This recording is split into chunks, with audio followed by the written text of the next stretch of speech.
భద్రాద్రి కొత్తగూడెం జిల్లా చర్ల మండలంలోని మారుమూల అటవీ గ్రామాలైన బూరుగుపాడు, కుర్నపల్లి, చింతకుప్ప, ఆరుకొత్తగూడెం గ్రామాల్లోని నిరుపేదలైన 250 మంది విద్యార్థులకు శ్రీ లక్ష్మీ నరసింహ సేవావాహిని ఫౌండేషన్ ఆధ్వర్యంలో బ్యాగులు, నోట్బుక్స్, పెన్నులు పంపిణీ కార్యక్రమం నిర్వహించారు.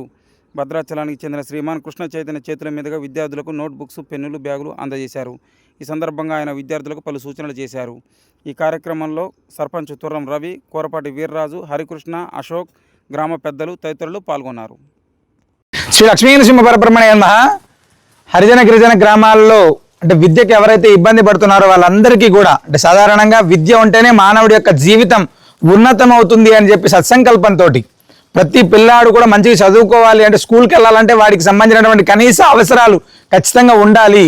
ఈ యొక్క ఆదివాసీ గిరిజన గ్రామాల్లో వారికి ఎవరికైతే ఇబ్బంది ఉన్నాయో వాళ్ళందరికీ కూడా నృసింహ సేవావాహిని కొన్ని సంవత్సరాల నుంచి కూడా వారికి విద్యార్థులకు సంబంధించినటువంటి బ్యాగులు కావచ్చు, పుస్తకాలు, నోట్స్లు, వివిధ రకాలైనటువంటి స్టేషనరీ ఇవన్నీ కూడా మనం నృసింహ సేవావాహిని నుంచి అందించడం జరుగుతుంది. వాటిలో భాగంగా ఈనాడు మనం చర్ల మండలం, ఆరుకొత్తగూడెం, అదేవిధంగా దాన్వాయిపేట, ముల్కనూరు, బూరుగుపాడు, చింతకుప్ప అనేటువంటి గ్రామాల్లో కొన్ని వందలాది మంది విద్యార్థులకు ఈనాడు బ్యాగులు పంపిణీ, స్టేషనరీ సామాన్లు, నోట్స్లు ఇవన్నీ కూడా పంపిణీ చేశాం. ఉభయ తెలుగు రాష్ట్రాలలో సుమారు 2500 మంది పైచిలకు విద్యార్థులకు ఈ యొక్క బ్యాగులన్నీ పంచేటువంటి అద్భుతమైనటువంటి కార్యక్రమం నృసింహ సేవావాహిని చేస్తుంది.